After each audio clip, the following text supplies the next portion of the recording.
Welcome to Gatecrashers, a podcast dedicated to kicking open the door to your next favorite thing. Our creed, our mission, and our code is this: to make all things more approachable and accessible to everyone.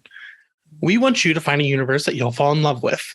Today, we're going to be talking about one of my favorite shows, Star Trek Lower Decks. I am joined by the third time by guest and friend, creator of Star Trek Lower Decks, Mike McMahan. But we're also joined by the first-time guest, the voice of Beckett Mariner herself, Tawny Newsome. How is everyone? Good. Thanks for having us, dude. I'm so excited to have you here. You know, I've fallen in love with Star Trek since we've become friends, so getting to talk about the best show is very exciting for me. Oh, thank you. Well, we love all Star Trek. We do like making our show the most, but they don't let us do a lot of the other shows. Tawny, you've done a little bit of the other shows. Yeah, we both kind of had a hand in doing a little of that crossover episode. But no, they don't let us get our hands on Picard or Discovery too much. They don't want us saying bitch and talking about nachos in Picard. It doesn't really work. Picard doesn't want to have somebody come in and go, "Damn, that's a Vulcan." Right. Discovery doesn't really work if somebody goes, "Respect, bro," Yeah, exactly. Or would it?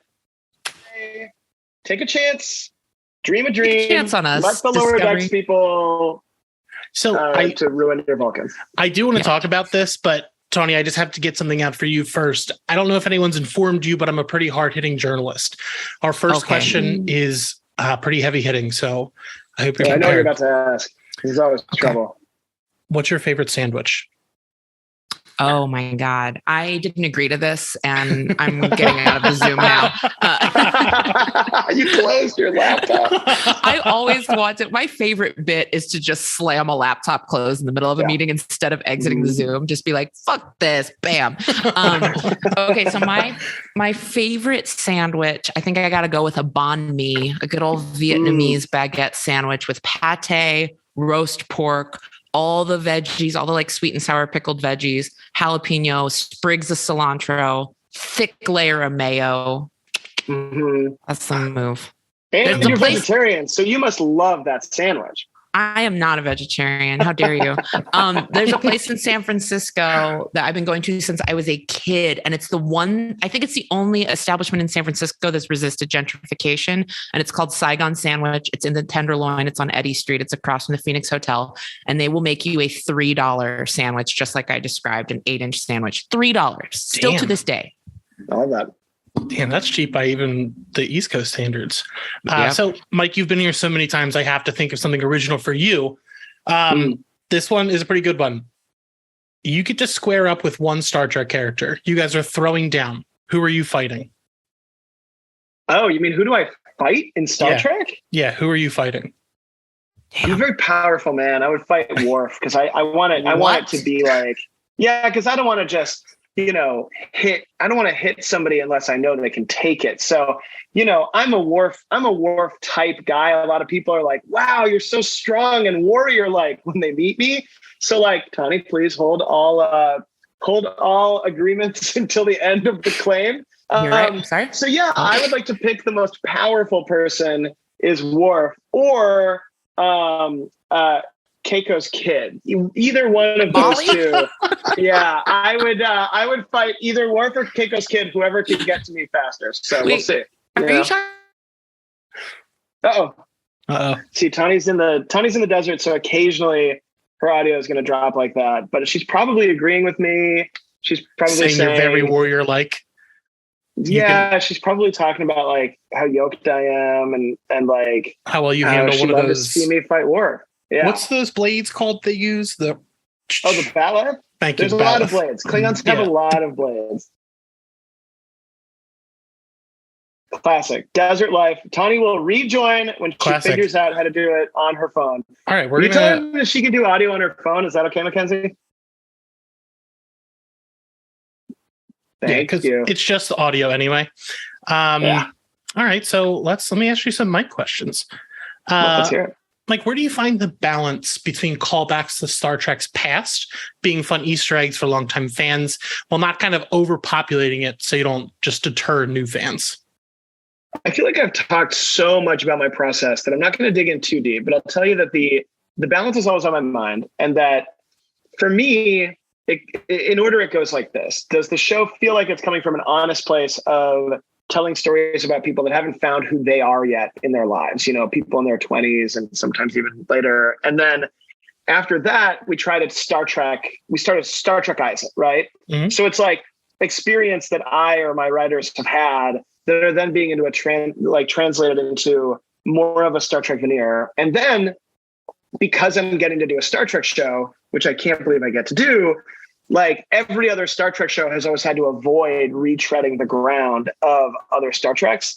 That we love retreading ground because we're giving you guys a different look into stuff that feels familiar, which, when you're making a comedy, it's hard to do a comedy about something that nobody can relate to. So when you have the relatable thing that's happened in your 20s or 30s or whatever, like from an emotional standpoint, and then you have the things that you're referencing from Star Trek that are all common ground for Trekkies and fans of the franchise, that's what allows the show to be a comedy. Like if we were just making stuff up completely new, either from an emotional standpoint or from a Star Trek storytelling standpoint, it wouldn't feel honest and it wouldn't feel like Star Trek. So I try to put just enough both in that it feels like, oh, they're doing that type of thing, but in a whole new way. Hi. Hey. Hey, Tawny. I was just talking about process. Everybody loves hearing about process, That's cool. I love living in the middle of nowhere. I really love it. I really love it. The power goes out for the whole mountain, just the whole mountain. Anyway. You do live in the mountain. You're like Zeus. I do. And like our solar situation it just needs to be better figured out. But anyway, I'm here like this for now. Well, here, let's go off camera so that we keep the audio fidelity up. And then Dan, ask Tawny questions. She's cooler than I am. All right, fine. Let's go. Tawny, when was the moment you had the, oh shit, I'm a part of Star Trek forever? Like how did that feel when that first hit? Wait, forever? I didn't sign up for that. When did that really hit? Gosh, it was so weird. Our show came out in the pandemic. So it was like we were just kind of in a vacuum. We were doing weirdo Comic-Con panels from our living room. So it had this kind of muted effect. Like I feel like me and Mike and Jack had like a really fun text thread going where we were like excited and hyping each other a bunch. But yeah, maybe not until, I think maybe not until this year's Comic-Con. Like this really was the big like, oh shit, people are watching the show and love it. Or no, maybe Mission Chicago. Mike, don't you think Mission Chicago? I had a taste of it at Mission Chicago. In Mission Chicago, that's a gathering of the Trekkies, right? So like we went to Mission Chicago and we were kind of like a late minute addition. Like, there have been rumblings from people that were like, do fans even really want Lower Decks to be at a Star Trek convention? Does Lower Decks count? And then I walk out on stage and I just said to Tawny, like, when you come out, tell everybody to chant Lower Decks. Like, that'll be fun. Because I walked out first to introduce them. And then I walk out and the giant crowd starts chanting Lower Decks. And we had one of the best panels, if not the best panel I've ever been on for a packed house. And afterwards, the convention guys were like, that was probably the most engaged, most fun panel we've ever done. And we've been doing this for decades. And that's when that struck me that like we hadn't betrayed other fans like us, which felt good. Yeah. And then Comic-Con, being down at Comic-Con was cool too. I've never been a part of anything chant worthy. I've never really played a sport. No one chants for improv. No one chants when you finish a really good hike, So. I've also seen like, what else is an interesting thing is I think we still consider ourselves an underdog. We're doing this because of like, we love it. And like, we don't get the budget or like even the marketing power of like some of these really big live action Star Trek shows. Like we have a spot at the table with everybody and creatively everybody respects us, but like, we are kind of like the quirky Star Trek show that happens to be one people like. And I have been noticing that like, we're just airing our third season, right? We're not even halfway through our third season. And already there's think pieces of people being like, well, I'm not sure that Lower Decks is the best Star Trek. And I'm like, whoa, We haven't even aired 30 episodes. We don't have to have the blowback yet. Like, how about we just still like Lower Decks, guys? Yeah. Well, give us a minute before you give us blowback. Yeah. Chill out. Yeah. Oh, listen, when you introduce sexuality to Star Trek, that's when all the hinges blew off. That was all us. Yeah. No one's ever been horny in Star Trek before. Nobody's ever been fully functional. Yeah, exactly. So with all of that, you got to announce the big crossover between Lower Decks and Strange New Worlds. When both of you started this, did you ever think you'd be able to see these characters in the flesh? Like, was that ever a thought that crossed your mind? I mean, it crossed my mind because I see Tawny all the time. What do you think, Tawny? It didn't cross my mind just because, like, honestly, for maybe to be a little too candid, like for budget reasons, I was just like, well, they cast all these like live action actors, and we all have like pretty high live action quotes. I don't think they are going to want to pay us all to be on camera, frankly. Like, truly, like. I mean, Jack is the biggest star in the world right now. Like, it just didn't cross my mind that would ever be possible. So, and I still don't know if it is on like a grand scale. I would love for it to be, but Mike, I need to know if everyone asks if you, retrofitted the characters to look more like us since we were cast because of that, because you knew that they would do that with us eventually. Did you do that? No, I mean, I don't think so. I mean, I tried to like I like parody a little bit, like not like haha parody, but like parody, so that like we're representing on screen something about the actor that we're seeing. Because like I think for a long time they had like white people playing non-white like characters all the time. You know what I mean? So like to me, the casting and the designs on screen kind of had to at least reflect each other. But like, it's funny because like over time, you and the character of Mariner, like the design and how you look in real life, like they're merging to me just because I know you so well. And like, but like, It wasn't like a conscious decision. Right. And it's never been in any animated show I work on. I just think that we've stumbled into this delightful thing where like, that all of you guys, especially the lead four, really everybody in the cast, could all happen to play yourselves, the characters, in live action. And we kind of lucked out.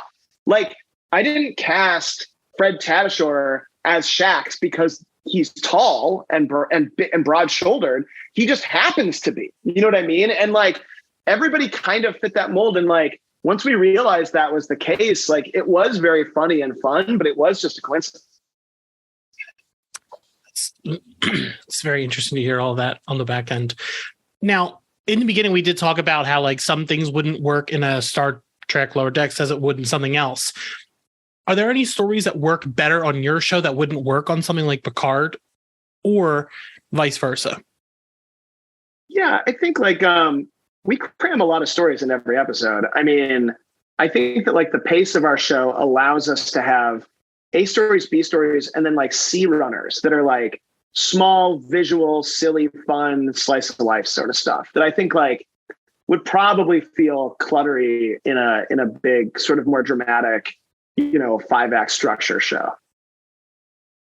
Interesting. Now, Tawny, I do want to talk about Mariner with you. Now, Mariner's relationship has matured a ton with her mother since episode 1. What's most important to their dynamic for you? I guess just that it feels really layered, it's not just like butting heads, and it's also not just like, let's find a way to work together. And it's also not just like, I care about you, so I'm worried about what happens to you. Like, all those things can kind of exist at the same time. Like, sometimes in one line, all of those things can be happening. I think that feels really true about family to me. Like, you can be pissed at someone and also looking out for their best interests and like wanting to strangle them and like kind of laughing at them all in the same moment a little bit. And I just really really do try to put that stuff in the voice work. Like, I try not to have one. That for me, there's just a lot of subtext going on so that people can kind of pull from the relationship what they need to and what reflects their relationship, so that hopefully it feels really true for everybody. Yeah, I think I think the layers are really important at all times. Yeah, and like that it's always changing, right? Like it's fun that it's not the same every season, but it doesn't feel like a dishonest relationship. You know what I mean? Like it kind of grows and sometimes it gets a little worse and sometimes it gets better. Like I think we all have parents and we all always love them, but maybe don't always like them. And I think that's it goes both ways. And seeing something like that for a character like this is important because we also haven't seen that in Star Trek before. So it's a new thing for the franchise as well. Yeah. How much of this character was mapped out at the start, and how much do you of yourself have you brought to it, Tawny? How much was mapped out, Mike? What'd you map? Yeah. What'd you map? There was, enough was mapped that I knew what the character's kind of like comedic and dramatic role in the show would be. Then it changed and became more, Mariner became more like Tawny once we found Tawny, so to speak. Sorry, Tawny, Mm-hmm. we found you. And then I was under a rock. She was just lurking under a rock. We discovered her. We Encino manned her. She's now one of us. I mean, you want the character to be like, I think the character has gotten better and more textured in the collaboration of me, Tawny, the artists, the editors, the other actors. Like you want there to be room to like find an even better version of the character you wanted to tell. And like, we've been making the show for 4 years and hopefully we're better at it and we're better at everything we do. That like, when you find things that felt like they were always there to you, like it is kind of like, oh, why don't we lean into that more than we ever would have? So like, stuff like Jennifer, the Andorian was like based like that grew from a thing that organically happened in an episode. And I just really liked a little window into what we could learn about Mariner, like as she's kind of growing as a person and letting people in and dealing with like abandonment issues and stuff like that and control and all that. So, the baseline I thought was all there, but Tawny, like, especially in first season, like we were having fun with it, but you could tell that there was a lot going on like under the hood of this character. Right. Yeah.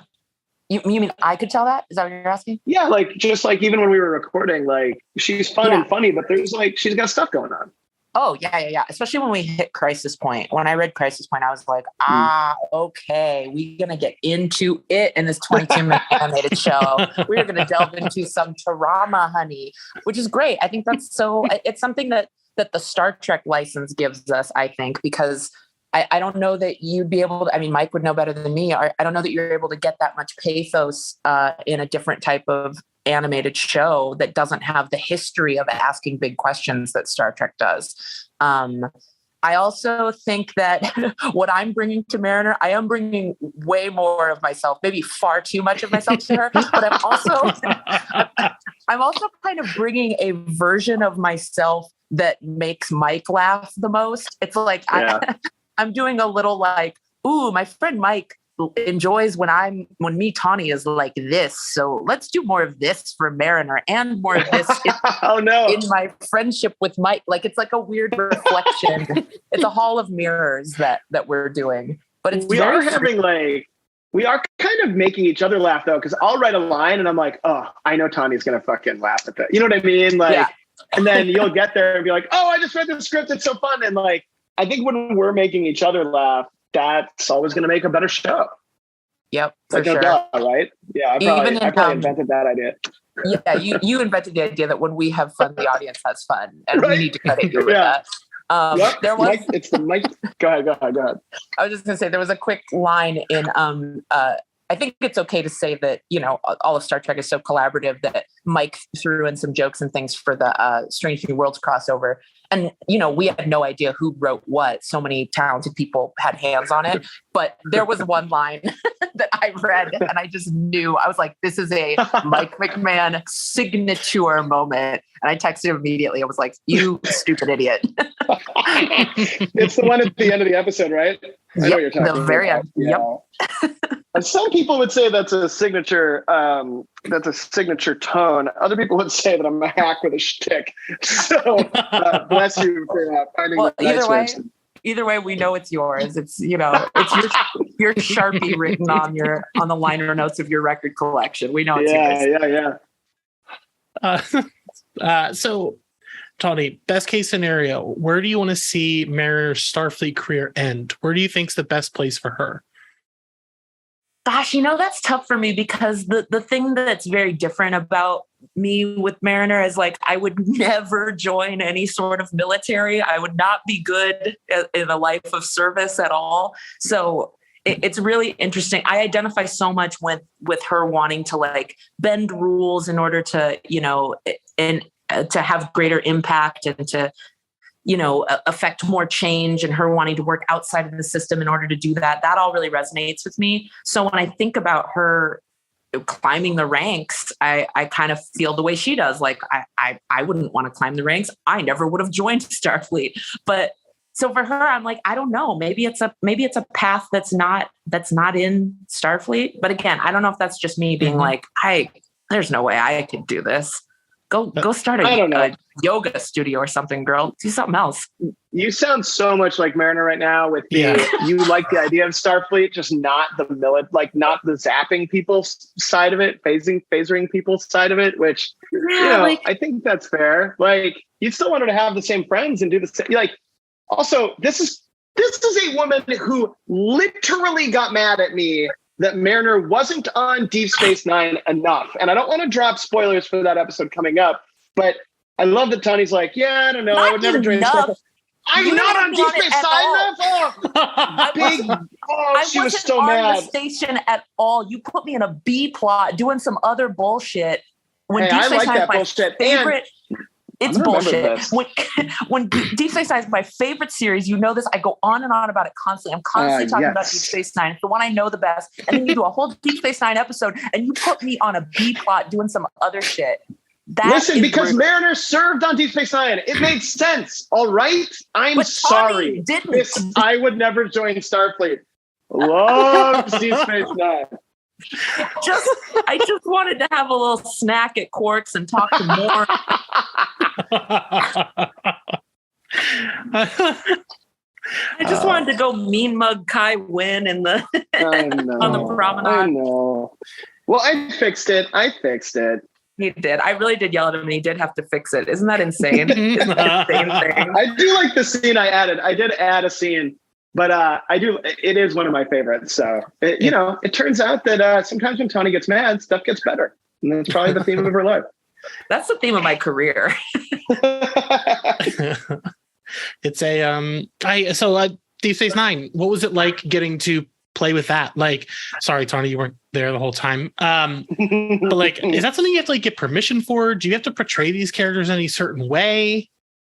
Yes, you have to go to the president. And you have to ask him. No, I mean, it's like how we treat any legacy stuff. Like, we're going to Yosemite. Like, you want to visit, but not change. You don't want to leave. Got it. You don't want to carve your name in anything. You know what I mean? Even though we did do that in a bar in season 2, but never mind about that. It's like trying to balance. Oh, I'm geeking out so much, and I also want this to be good, but it also has to feel. It has to feel like a Deep Space Nine episode, but also like a Lower Decks episode. So like we have to be like very respectful, but also like, hey, we're having fun. We're like, this isn't something to be respected so much that it removes the fun of what we're doing. Yeah. And I'm trying not to drop too many spoilers. Like, I don't know when this airs, Dan, but it'll be before that episode. But that episode is absolutely incredible. One final one for you, Tawny. Being that you're doing all this voiceover and doing all the voice acting, what's your go-to vocal warm-up before you get into a session? A cup of coffee. I don't do warm-ups anymore. Nice. I used to. I mean, I come from a long history of singing a lot of mainly backup and singing a lot in studio and with bands and stuff, but I did a lot of backing vocals my whole singing career. And I used to do a lot of warm-ups before that stuff, because when you're singing backup, it was really important to me to blend with whomever the lead singer was. And so I really worked hard on like harmonic blending and like getting pitch really, really correct. And so warming up was essential for pitch control, not just for like how your voice sounds, but just to be really exacting and mathematical about the notes. And so voiceover, I don't want to say voiceover is so much easier than that, but it really is. Like when I started doing voice work, I was like, oh my God, I've been like doing such more like tedious technical studio work that this is just, I'm just shouting, I'm just talking. I just have to like emote. Great. So as long as I have enough energy, I just can't be tired. We do long recordings too. Like you get like, sometimes we get in the pocket too. Like it's hard to warm up for something until you're like in the booth, like doing the episode. You know what I mean? Like we started doing this thing now where we'll like run through a scene back and forth while we're recording and then go back and do it again and like play with it. And it's like, you know, I think that, although Tawny, it is good to know that you did so many warm-ups and careful stuff before, and now you just drink a cup of coffee. It warms my heart. Thank you so much. Thank you for drinking that coffee. Screw this. I'm phoning it in. No, honestly, I think what's most important is that back and forth. That I've come to be like, we can never get rid of that because I come from such an improv background. I truly believe that like 70% of the time for me, first idea is going to be funniest idea. It's not always best. It doesn't always suit the emotional moment we need, but it will usually be kind of the funniest take for me. Yeah. So running through it like that and forcing me to like react on my feet and just, you know, because normally I'll get the scripts, I'll read it the night before. Maybe I'll read it again in the morning if I have time, but usually I've just read it once. So when we're reading it together, just going through the whole script like a little radio play, I'm just reacting cold to the whole thing. And I think we get more fun stuff that then when we go in for coverage on it, I'm trying to kind of recreate some of that. Yeah, I agree with that. Yeah. We agree. Good. We have yes. Yeah. Tawny's correct. Thank you so much for being here. This is incredible. Star Trek Lower Decks is streaming on Paramount Plus. Thanks. Yeah, and we're only halfway through the season or just about. So thank you for watching, and I hope you like the rest of the season. I know you've seen some of it, but I know you haven't seen the last 2 episodes, and they're bangers. So let me know what you think. I'm excited. Well, talk to you soon. All right, later, man. Thank you.